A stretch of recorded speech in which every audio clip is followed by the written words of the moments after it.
오늘은 머뭇거릴 여유 또 대답이 되신 이유라는 제목으로 말씀을 나눠보도록 하겠습니다.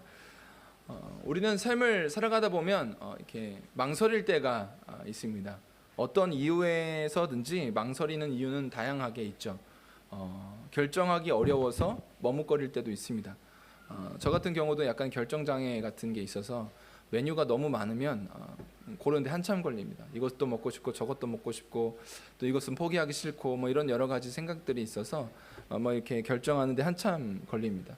그래서 타협을 하기도 하죠. 너는 이거 먹어라. 내가 그걸 조금 먹고 나도 요거 나눠줄 테니까 이렇게 같이 먹자. 뭐 이렇게 할 때도 있죠. 지금까지 투자한 게 있어서 아까워서라도 머뭇거릴 때가 있죠. 내가 지금까지 이렇게 시간을 들이고 어떤 나의 뭐 힘을 들이고 재정을 들였는데 내가 여기서 포기한다고? 라고 생각하면 머뭇거릴 때가, 망설일 때가 있죠. 또 어떤 때는 지금까지는 괜찮았으니까 앞으로도 괜찮겠지 하는 마음 때문에 또 다른 선택의 길을 가지 않고 머뭇거릴 때가 있습니다. 또 모두가 문제라고 느끼지만 아무도 나서지 않기 때문에 내가 나서는 게 유난이라고 생각이 되어서 뭐 남들도 그렇게 조용하게 뭐 그냥 그런 듯 사는데 뭐 나만 굳이 나서서 이야기할 문제인가? 유난이라는 생각 때문에 머뭇거릴 수도 있는 거죠. 우리는 다양한 이유로 머뭇거리고 있습니다. 머뭇거릴 때가 있죠. 그리고 그 머뭇거림은 때때로는 우리 가운데 회색지대를 만들어서 그 회색지대에 이것도 아닌 저것도 아닌 태도를 취하게 만들 때가 있습니다. 오늘 본문은 갈멜산 전투이죠. 우리가 잘 아는 이야기입니다. 뭐 우리가 주일학교를 지내왔다면 주일학교에서 뭐 한두 번은 반드시 뭐 이렇게 이야기하고 넘어가는 내용이죠. 잘 알고 있으시라고 생각합니다만은 이 갈멜산 전투가 어떻게 진행되었는지는 우리는 사실 잘 알고 있습니다. 어떤 식으로 결론을 맺게 되었는지 알고 있죠. 근데 당시의 상황을 간단히 말씀을 좀 나누자면 아합이라는 왕이 다스리고 있었던 북이스라엘 왕국에 대한 내용이에요. 그런데 아합이 다스리고 있었던 이 나라는 굉장히 부국강병한 상태였습니다. 그 아합 왕은 지금 엘리야라는 하나님의 선지자를 죽이고 싶어하는 이런 마음을 갖고 있는 거죠.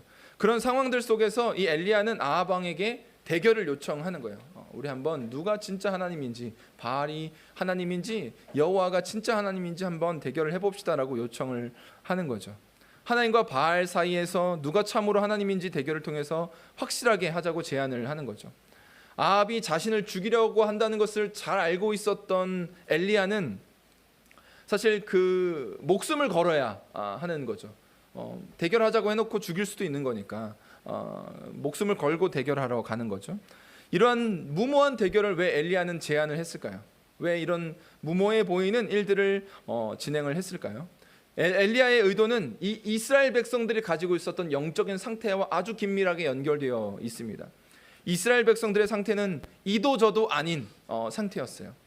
뜨겁거나 차갑거나 해야 되는데 뜨겁지도 않고 차갑지도 않은, 이것도 선택하지 않고 저것도 선택하지 않고 둘 사이에서 적당히 줄타기하고 있는 상태의 신앙을 가지고 있는 것이 이스라엘 백성이었죠. 이스라엘 백성은 북이스라엘 왕국일지라도 남유다는 그래도 좀 경건한 나라라고 우리가 알고 있지만 북이스라엘 나라는 경건하지 않은 왕들이 대다수잖아요. 사실 전부라고 말할 수 있는데 그 경건하지 않았던 이스라엘 왕들, 북이스라엘 왕국을 생각해 보면 북이스라엘 백성들은 하나님을 떠났다고 우리가 쉽게 생각하는데 이 이스라엘 백성들은 한 번도 하나님을 떠난 적은 없습니다. 떠나지 않았어요. 구원에 관하여는 늘 하나님께 얻으려고 했습니다.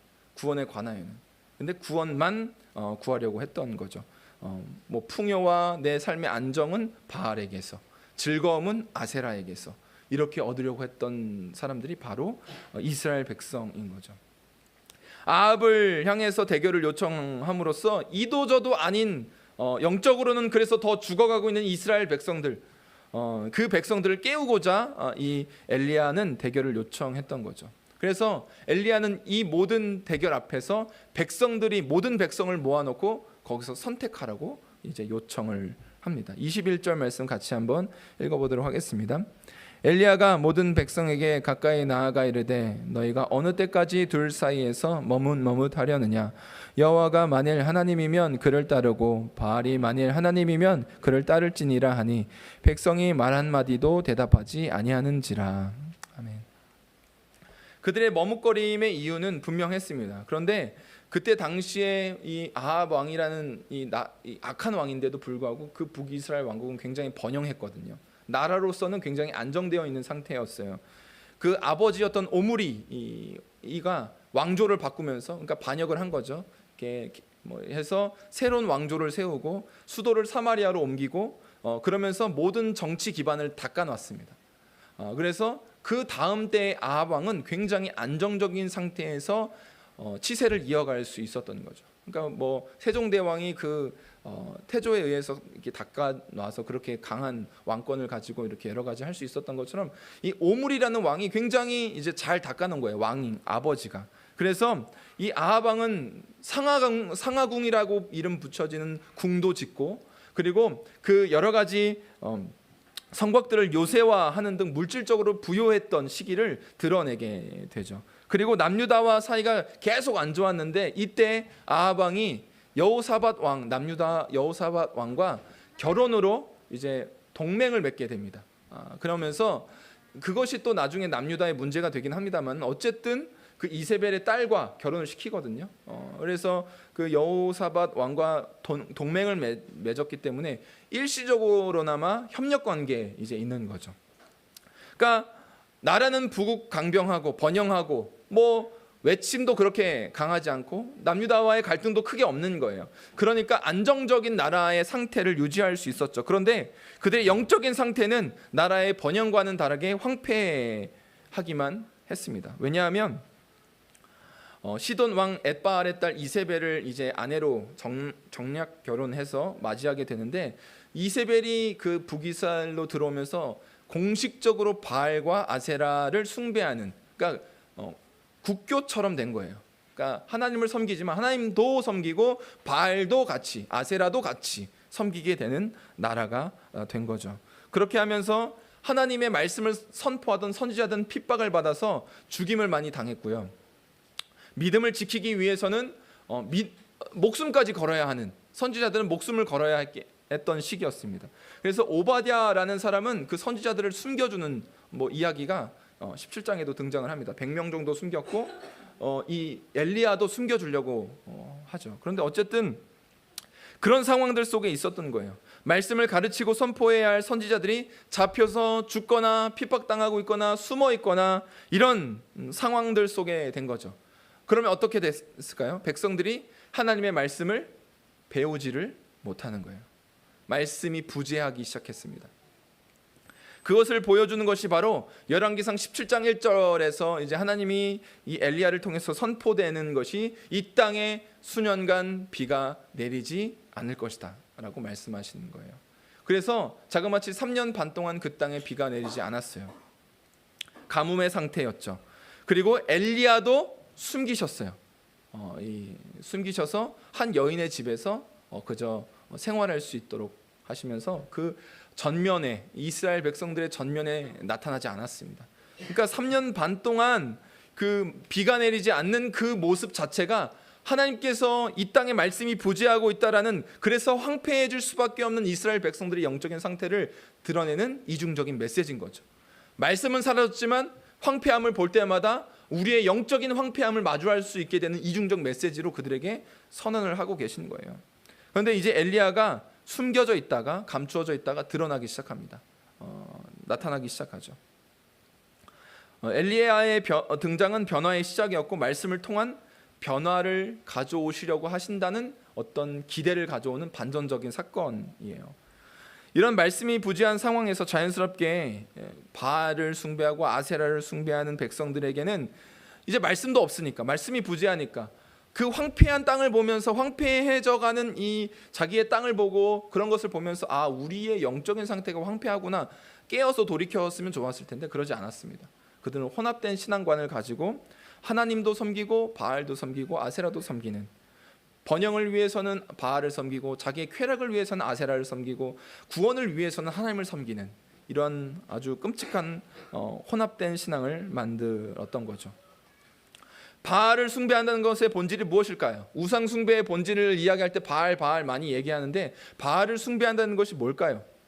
하나님을 섬겨야 되는데 바알이라는 신을 또 다른 신을 섬긴다는 것 의미됩니다. 그래서 하나님을 섬겨야 되는데 바알을 섬기네, 이런 잘못된 것이라고 말할 수도 있는 거죠. 그런데 여기서 바알을 숭배한다는 것에 사실 성경이 말하는 우상 숭배의 핵심은 자기중심성에 있습니다. 죄의 본질과 굉장히 닿아 있어요. 그래서 바알이라는 신을 섬긴다는 것이 표면적으로는 그 앞에 신상 가서 절하고 뭔가 기도도 하고 하는 것 같지만 사실은 나의 번영과 나의 잘됨을 위해서 수단화시키는 거예요, 신을. 그래서 여호와도 섬기는 것이 구원을 위하여 여호와를 믿는 거죠. 그런데 그것은 여호와가 절대적인 신이라기보다는 나의 구원을 위해서 존재하는 수단화된 신이에요. 쾌락을 위해서 아세라를 섬기는 것도 수단화된 거죠. 나의 어떠함을 위해서, 나를 위해서 존재하는 것들이에요. 마치 요슬람프 지니가 마음대로 못 나오잖아요. 비벼야 나오잖아요. 비비는 행위를 보면 뭔가 섬기는 것처럼 보이지만 그는 나를 위해서 섬겨야 하는 거죠. 내 명령을 들어야 되죠. 내 소원을 들어줘야만 하는 거죠. 그런 것처럼 바알도 섬기고 아세라도 섬기고 그 앞에서 막 엎드리고 막 절하고 기도하고 뭔가 제물을 바치니까 그런 모습이 잘못됐다. 맞습니다. 잘못됐습니다. 그러나 그것을 통해서 진짜 우상 숭배의 죄는 자기를 숭배하는 것이 있습니다. 나를 위해서 존재하는 것들이라고 생각하는 것이 진짜 우상 숭배인 거죠. 그러니까 자기 숭배를 위해서 존재하는 것이 바알, 하나님, 아세라, 심지어 수많은 신들도 마찬가지예요. 그래서 일본에 가면 정말 수많은 신사들이 있죠. 그러니까 신들이 아니에요. 약간 뭔가 나의 소원을 들어주기 위해서 각각 다 섬기는 거죠. 그러니까 결국에는 그 가운데 수많은 신들이 많아지는 까닭은 내 욕망을 투영해서 나를 위해서 일해줄 어떠한 존재를 만들기 때문에 신들은 점점 많아질 수밖에 없는 거죠. 그래서 이스라엘 백성들 똑같았어요. 결국엔 나를 숭배하기 위해서, 나를 위해서 존재하는 수많은 신들을 섬길 뿐이었습니다. 그게 자기중심적 숭배의 우상 숭배의 본질인 거죠. 자연스럽게 이러한 상황들 속에서 영혼은, 그들의 가지고 있는 영혼은 황폐하게 되었고, 영혼의 갈망, 하나님을 향하여 있어야 할 그 갈망은 길을 잃어버렸고, 온통 자신의 욕망을 이루는 것에만 열심으로 살아가는, 최선을 다해서 자기의 욕망을 이루려고 살아가는 것이 되어 있는 거죠. 그렇기 때문에 지금 이스라엘 백성들이 너희가 어느 때까지 그 둘 사이에서 머뭇하려느냐라고 말할 때 진짜로 머뭇거리고 있는 거예요. 망설이고 있는 거죠. 왜 망설일까요? 하나님을 더 믿으면 바알을 포기해야 되니까 단순한 바알을 숭배하는 것을 포기하려고 하는 것 때문에가 아니라 그 나를 숭배하는 것을 포기하고 싶지 않기 때문인 거예요. 그를 통해서 얻는 유익을 포기하고 싶지 않은 거죠. 여호와를 따른다는 것이 핍박을 각오해야 하는 일이며, 자금의 어떤 세상의 질서가 아합이, 이세벨이 하나님을 믿는 사람들을 핍박하니까 거기에 들어가면 차별을 당할 수 있고 배제를 당할 수 있으니까 두려움을 느낄 수도 있겠죠. 그런데 더 깊은 두려움은 자기의 욕망을 포기해야 한다는 두려움이에요. 박해를 받는다는 것의 두려움이 아니라 내가 숭배하고자 하는 나를 포기하는 것이 더 큰 두려움인 거죠. 그것을 내려놓기가 어렵기 때문에 머뭇거리고 있는 거예요. 하나님에 대하여 말씀을 통해서 배우고 삶 속에서 경험하면서, 하나님을 경험하면서 그들 가운데 계속해서 배양되어지고 세워졌어야 할 하나님을 따른다는 어떤 용기, 그 자기중심적인 욕망을 이기고 거절하고 세워질 수 있는 그 용기가 사라지고 진리만 추구하고 내게 무엇이 더 유익이 될까? 이건 내게 어떻게 도움이 될까? 이건 도움이 될까 안 될까? 라고 판단만 하면서 하나님께는 도리어 삭화되어 있는, 굳어져 버린 마음을 가지고 있는 거죠. 자기 중심적 우상 숭배가 자리 잡고 있는 거죠. 이대로도 좀 괜찮지 않나? 적당히 그냥 교회도 다 오고 나 예배도 드리고 있고 세상 속에서 좀 성공하고 싶은 게 그렇게 잘못인가? 세상의 방식을 따라서 그냥 그렇게 해야 돈을 번다는데 어떻게 내가 그냥 따라야지 어떡하겠어 라고 생각하면서 사실은 그 가운데 하나님을 섬긴다 말하면서 세상의 방법과 세상의 가치를 포기하지 않는 태도는 결국 안전지대에서 빠져나오고 싶지 않은 자기를 숭배하는 거죠. 그 가운데 나는 이 안전함을 포기하고 싶지 않아. 그러니까 다 상대화시키고 수단화시키는 거예요. 그리고 그 가운데 불리하게 되니까 입을 닫는 거죠. 지금 엘리야는 둘 사이에서 언제까지 거리겠느냐라고 물어보고 선택하라고 이야기합니다. 그런데 백성들이 입을 닫아요. 대답하지 않습니다. 왜 닫을까요? 불리하니까요. 말할 수 없으니까요. 말한다는 건 선택한다는 것이기 때문에 둘 중에 하나를 발휘하면 뭔가 하나님을 버리는 것 같으니까 구원을 못 받을 것 같고, 또 여호와여 선택하면 내 번영과 내 잘됨을 포기해버리는 것 같으니까 그걸 선택할 수가 없는 거죠. 그러니까 회피하는 거예요. 우리도 불리하면 입을 닫죠. 관계 안에서 싸우다가 얘기하다 보면 이거 조금만 더 얘기하면 불리할 것 같은데, 그러면 갑자기 입을 닫고 이렇게 가만히 있어요. 회피할 때가 있죠. 됐다고 이러면서 그냥 그만하자고 이렇게 입을 닫는 거죠. 더 이야기하면 이제 불리해질 게 뻔해 보이는, 머릿속으로 계산해 보니까 불리해지는 거죠. 그만하자고 이렇게 얘기하는 거죠. 이렇게 얘기를 해버리는 거죠. 그리고 실제로도 범인을 잡을 때 당신의 진술이 불리하게 작용할 수 있으니까 변호사를 선임할 권리가 있다라고 말하면서 미란다 원칙을 고지하는 까닭도, 말 잘못했다가 그 말이 이제 자백이 되면 이제 그 죄를 인정하게 되는 거니까 네가 불리하면 말 안 해도 돼라고 이야기를 해주는 거죠. 근데 어쨌든 백성들은 입을 꾹 닫고 대답을 안 해요. 언제까지 머뭇거리겠느냐 물어보지만 머뭇거려요. 여전히 머뭇거립니다. 이것이 우리 가운데 사실 반복해서 나타나고 있는 것이죠. 우리가 주님을 믿습니다, 나는 주님을 믿어요 라고 말하지만 우리 안에 있는 자기 중심적 유익을 탐닉하기 위한 수단으로 주님을 믿을 수 있죠. 기도 응답을 해주시면 땡큐, 기도 응답 안 하시면 저 주님과의 좀 사이가 소원해진 것 같아요, 저 잠깐 나들이 좀 갔다 올게요, 그동안 찾지 마세요, 이렇게 하나님이 저한테 그렇게 하시니까 저도 이게 인격적인 거잖아요. 그러니까 주님이 나를 이렇게 응답 안 하시는데 내가 또 주님께 이렇게 할 필요가 있겠습니까? 라고 하면서 사실 그렇게 표현하는 게 아주 교묘한, 나를 위해서 주님이 섬겨야 하는 존재로 여길 수 있는 거죠. 이스라엘 같은 자기 중심성이 우리 가운데 있을 수 있어요. 인정받고 싶고 자기의 수고를 알아주기를 바라고 편하게 신앙생활 했으면 좋겠고, 타인 혹은 어떤 상태와 비교하면서 늘 어떤 우월감을 갖거나 혹은 열등감을 갖거나 소비자적인 태도로 교회를 왔다 갔다 하는 것, 소비자적인 마음으로 그냥 소비하듯이 왔다 갔다 하는 것, 모두가 자기 숭배의 현상들인 거죠. 저는 이 교회를 개척하는 과정들 속에 여러 집사님들과 또 성도님들과 나눌 수 있는 기회들이, 저의 개척에 대한 이야기들을 나눌 수 있는, 어떤 마음들이냐, 어떤 마음이 드시냐, 이런 얘기를 물어보실 때 나눌 수 있는 기회들이 있었어요. 저는 그때 한 영혼을 위한 목회자가 되고 싶다라고 말을 했습니다. 개척교회를 시작하면서 큰 교회에 있으면서 놓치고 있었던 게 한 영혼에 대한 관심이었구나. 청년부 사역하면서도 많은 이들이 왔다 갔다 하니까 한 번 왔다 갔다 오고 갈 수도 있지 등록할 때까지 기다리지 이렇게 생각하면서 한 번도 인사를 건네거나 여기 앉아 있는 사람들 챙기기도 바쁜데 이렇게 생각을 한 건 아닌데요. 그렇게 행동을 했어요. 그렇게 그 큰 교회에 있으면서 그냥 한 사람을 소중하게 생각을 별로 안 했던 것 같아요. 그러니까 나오면서 하나님 앞에서 내가 나를 이렇게 세워가시는 것, 내가 한 영혼을 생각하는 마음을 갖기를 원하시는구나 생각하고 한 영혼을 소중하게 생각하는 목회자가 되어야지 라고 나누기도 하고 결단도 하면서 나왔어요. 그런데 이게 저 안에는 말뿐인 고백이었다는 것을 지난 한 9개월 이제 10개월 되는 그 가운데 느끼게 되는 거죠. 사실 한 영혼을 생각하는 목회자라는 간판이 있었으면 좋겠던 거죠. 그렇게 인정받고 싶었던 거죠.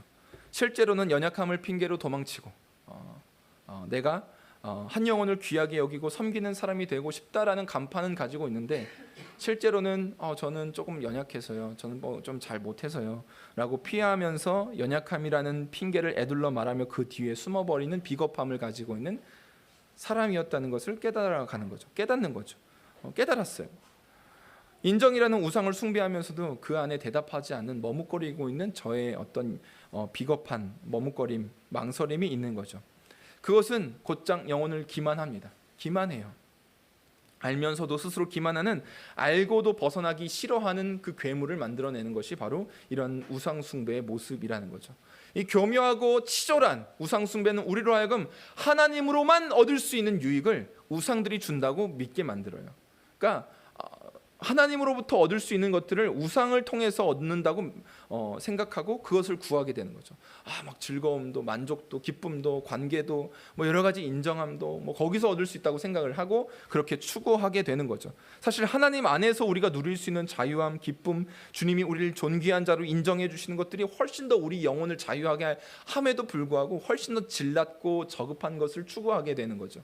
그것을 좋아하는 거예요. 마치 인스턴트 음식, 입에는 맛있는 것들을 그게 몸에 좋지 않다는 것을 알면서도 먹는 것과 같이 그게 기만이잖아요. 스스로의 기만이에요. 그런데 그럼에도 불구하고 먹잖아요. 입에 맛있으니까, 좋으니까, 달콤하니까 먹는 것과 같이 우리는 그렇게 스스로의 영혼을 사실 기만하고 있는 거죠. 우상 숭배의 약속들이, 그 우상이 주고 있는 약속들이 사실 저급하고 치졸한 것임에도 불구하고, 우리 영혼을 망치는 것임에도 불구하고 우리는 거기에서 얻으려고 하는, 훨씬 빨리 눈에 보이게 다가오는 것처럼 느껴지니까 그렇게 여기는 거죠. 칼뱅이 이야기한 것처럼 우리의 마음은 우상을 만드는 공장 같습니다. 공장. 계속 만드는 거예요. 한번 끝내는 게 아니라 계속 우리는 우리 안에 우상을 만들고 그 우상이 나타내는 죄들을 자꾸 또 지어요.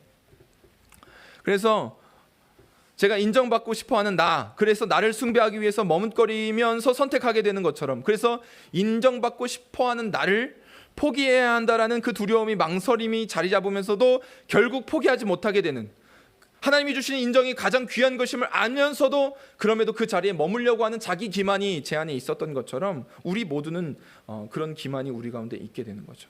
그러니까 우상이 약속한 것들에 의해서 영혼이 갉아먹히면서도, 그렇게 황폐하게 되면서도 그 가운데 노예가 되기를 선택하는 연약함이 우리 가운데 있는 거죠. 나를 숭배하기 위해서 내가 노예가 되는 거예요.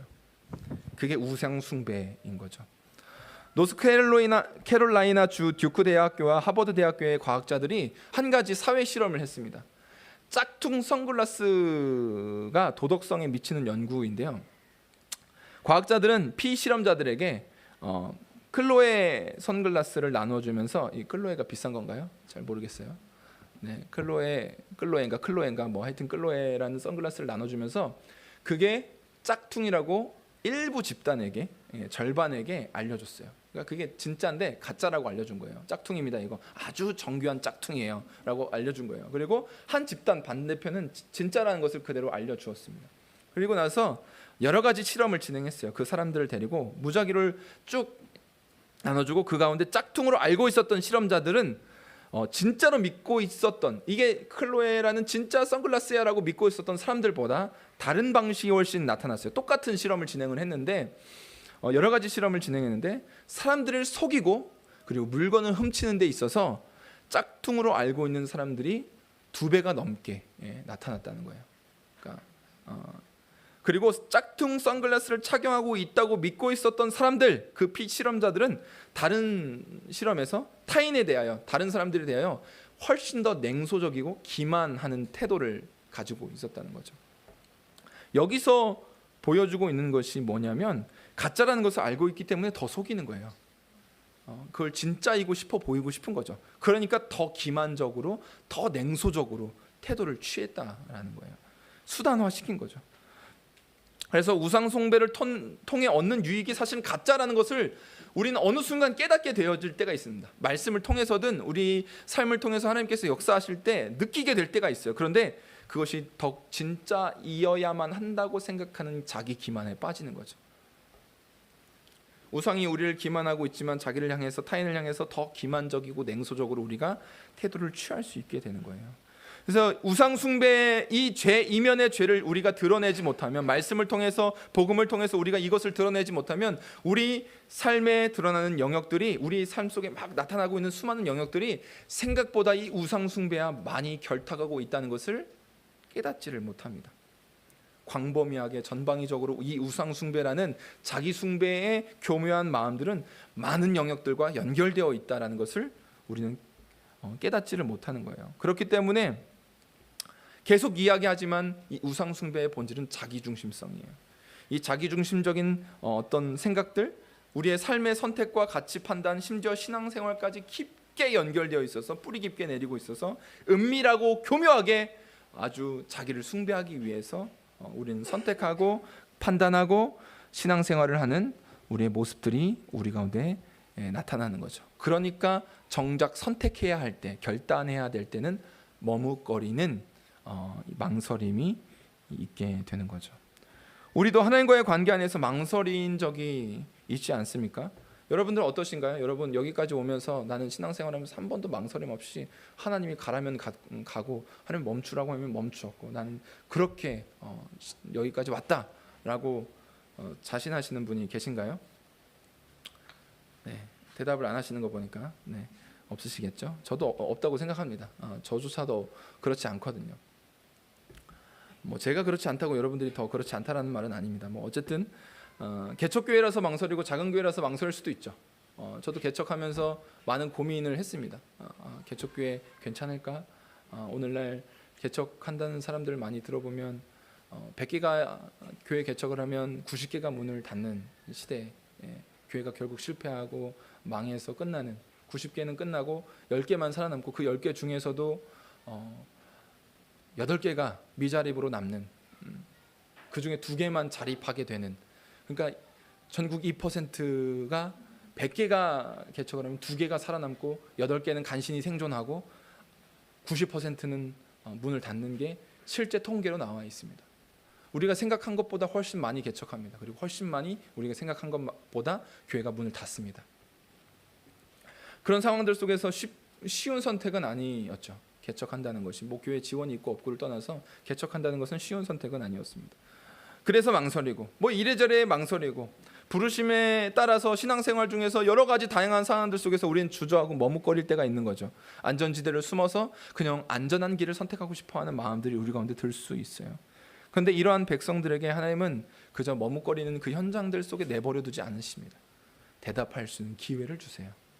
그게 대결을 재현하고 대결의 결과를 통해서 판가름하자고 이야기하는 엘리야의 말입니다. 22절부터 24절의 말씀 같이 읽겠습니다. 엘리야가 백성에게 이르되 여호와의 선지자는 나만 홀로 남았으나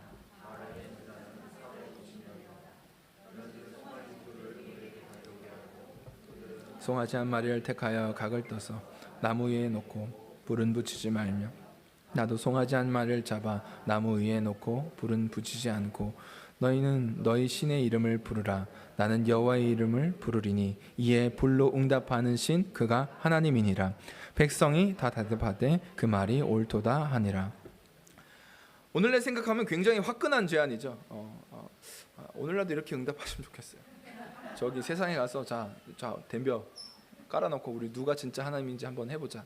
그래서 불 내려주시면 너무 좋을 것 같아요. 저기 쌍용 3동 저 늘봄이 하여튼 저기 오늘 그 협의회에서 청소를 깨끗하게 하시던데 쌍용 3동 여기 전체 거리들을 저기 공원 가가지고 가운데 재단 세워놓고 한번 붙어보자 해보고 싶어요. 굉장히 화끈한 대결인데 오늘날은 그렇게 안타깝게도 역사를 안 하셔서 좀 아쉽습니다만 어쨌든 이스라엘 백성들의 상황이 이러한 제안들 속에 이스라엘 백성들의 상황이 어떤 상황이죠? 3년 반 동안 비가 안 내렸어요. 기근으로 비가 오지 않았습니다. 그렇다면 이 상황 속에서 가장 필요한 게 뭐였을까요? 불일까요? 물일까요? 물이죠. 물이 내렸으면 훨씬 더 좋았겠죠. 모든 사람이 필요로 하는 건 물이에요. 그런 3년 반 동안 비가 안 왔으니까 당장 필요한 게 물이지. 더 뜨겁게 하는 이 불은 필요가 없어 보이는 거죠. 그런데 이 엘리야는 물을 내려주는 신이 참 하나님이다라고 말하지 않습니다.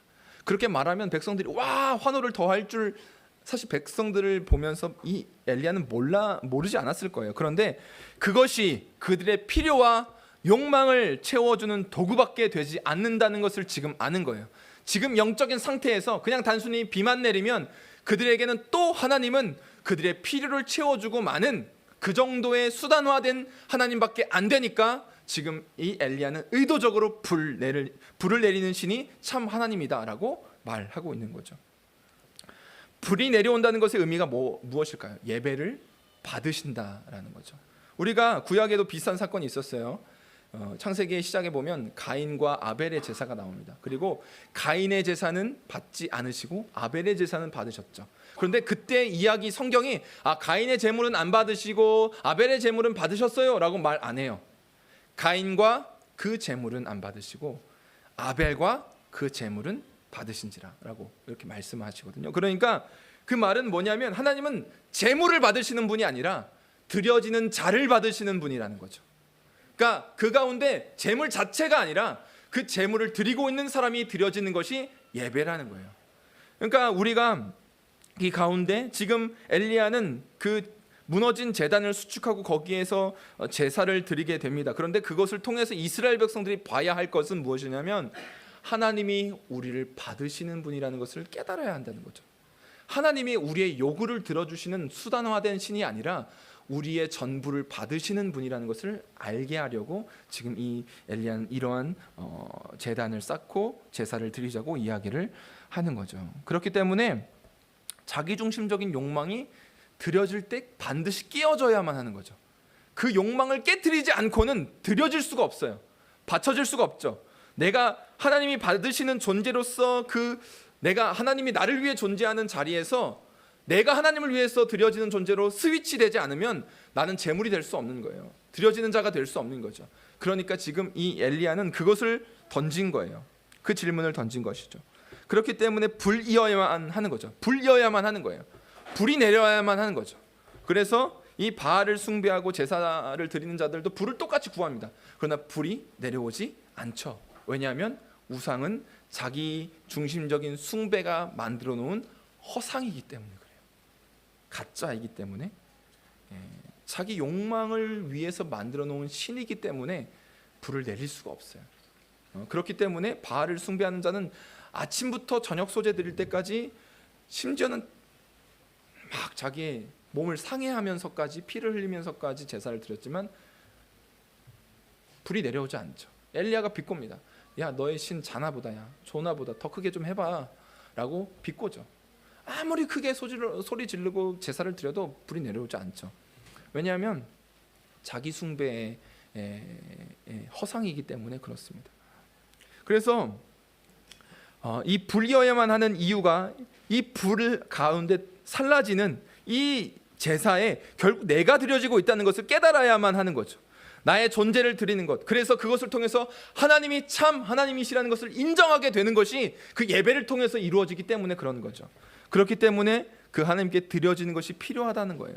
이야기를 따라가다 보면 하나님은 물도 내리십니다. 비를 내려주세요. 3년 반 만에 그 엘리야가 7번 확인하게 되는데 7번 확인하게 될 때 결국엔 그 손바닥만한 그 비구름이 온 지면을 덮어서 이 큰 비 내리는 소리를 주셨고 그래서 내리게 됩니다. 그런데 물을 주시기 전에 드려지는 불이 있어야 하는 거죠.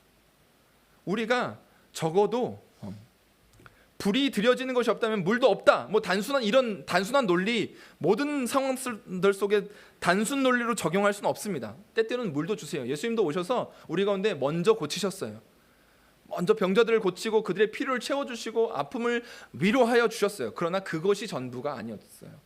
뭐 불이 있어야만 물이 있다. 뭐 이렇게 이야기를 할 수 없습니다. 그러나 적어도 재물을 사르는 불 앞에 선 자만이 물을 기대할 수 있는 자예요.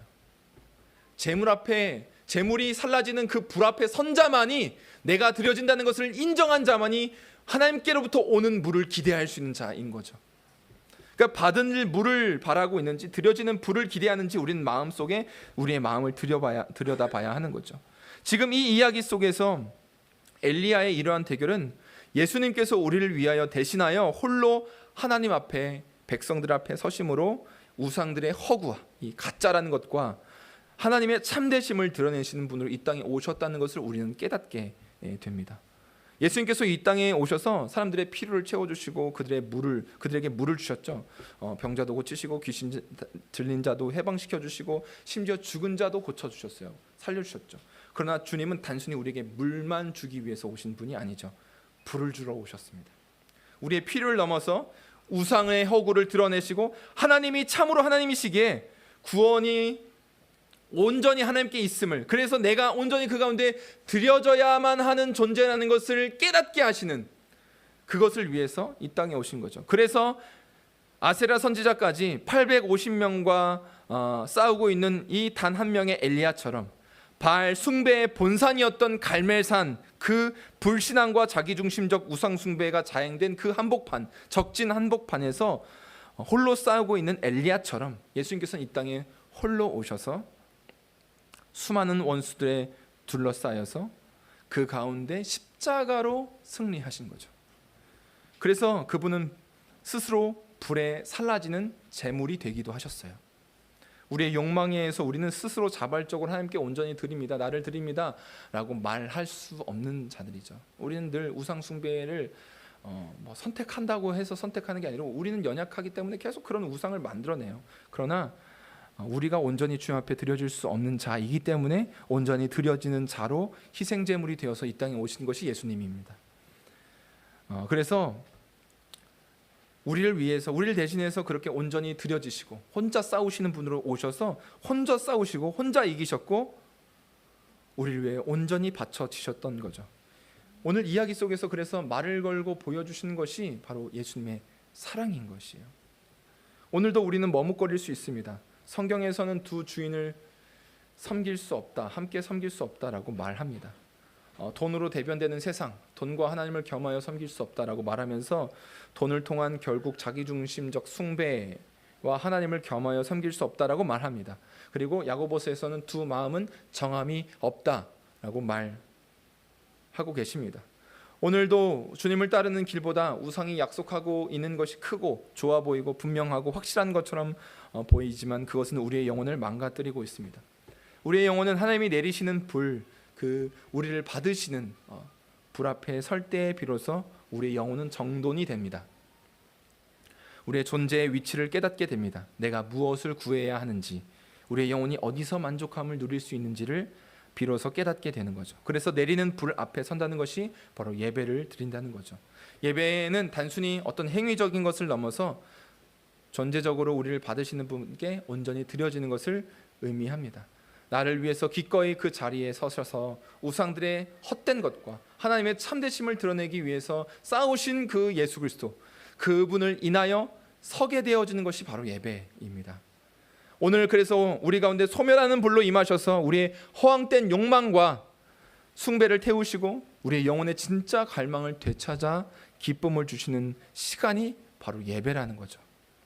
주님께서는 무너진 제단을 수축하시고 모든 자기의 백성들의 이름을 жил머지시고 부어지는 십자가로 서셨습니다. 예수님께서는 그렇게 우리를 위하여 이루심으로 우리의 참된 갈망 자체가 되어주셨고 하나님으로 만족해 하는 기쁨이 되어주셨습니다. 우리는 여전히 자기중심적 욕망에 속습니다. 그래서 더 많은 것들을 늘 갈구합니다. 더 많은 시간, 더 많은 지혜, 더 많은 아름다움, 더 즐거운 재미, 결코 만족하지 못할 것들이지만 어우러진 갈망을 더 요구하고 있죠. 이러한 우리의 영혼에 하나님만이 우리의 영혼을 채우신다는 것을 우리는 깨달아야 합니다. 우리의 영혼 안에 있는 끝없는 갈망은 하나님의 한없는 은혜와 일치하고 있습니다. 우리 안에 있는 끝없는 열망, 채워지지 않는 열망은 하나님의 한없는 은혜와 일치합니다. 그래서 하나님으로만 만족할 수 있는 거죠. 우리의 영혼의 우상은 우리의 의지력으로 포기할 수 없습니다. 우리가 우상 포기한다고 포기가 되지 않아요. 마치 마약하는 사람이 마약하지 않을 거야 하면서 지금 마약을 건네받고 있는 것과 똑같은 것입니다. 돈을 주고 마약을 사면서 난 마약하지 않을 거야 라고 말하는 것과 우리는 같습니다. 우리는 우상으로부터 멀어지는 것이 우상을 무너뜨리는 것이 아닙니다. 더 사랑하는 것이 생겨야 하는 거죠. 팀 켈러 목사님이 더 우리는 모두 강하고 적극적인 열정의 지배를 받습니다 라고 말하면서 우리가 사랑하는 대상에 의해서 우리의 갈망이 나타나게 된다라고 말합니다. 그렇기 때문에 우리를 사랑할 수 있게 하시는 그분의 은혜를 우리는 경험해야 하는 거죠. 헛된 욕망으로 허기지지 않도록 우리의 갈망이 되어주신 그분은 우리 가운데 다가오셔서 그분의 아름다우심을, 그분의 깊은 기쁨을 깨닫게 하십니다. 그래서 우리의 어그러지고 깨어진 갈망을 주님을 향하도록 바꾸십니다. 너희가 어느 때까지 둘 사이에서 머뭇머뭇하려느냐. 이제 우리는 그리스도로 멈춰야 합니다. 그리고 우리를 위해서 홀로 서신 예수 그리스도, 우리를 위하여 드려진 예수 그리스도를 깊이 묵상하며 그분의 사랑을 경험하기 위한 자리로 나아가는 저와 여러분들 되시기를 바랍니다. 헛된 욕망이 무너지면 그 가운데 거룩한 욕망이 자리 잡습니다. 거룩을 회복하고 싶은 갈망이 일어나기 시작합니다. 그리스도를 통해서 그러한 갈망이 우리 가운데 일어나기 시작합니다. 그동안 나를 속였던 것들이 무너뜨려지고 무너져 있던 것을 이제 세울 수 있는 힘이 그 가운데 일어나게 됩니다. 우리가 머뭇거릴 여유가 없는 까닭은 우리의 영혼의 주인이신 그분께서 오늘 우리를 부르고 계시기 때문입니다. 참된 만족을 주시는 분께로 영원한 기쁨이 되시는 주님께 대답이 되신 그분께 대답을 하는 저와 여러분들 다 되시기를 축복합니다. 이 시간 같이 말씀을 생각하시면서 함께 기도하면서 나아가도록 하겠습니다.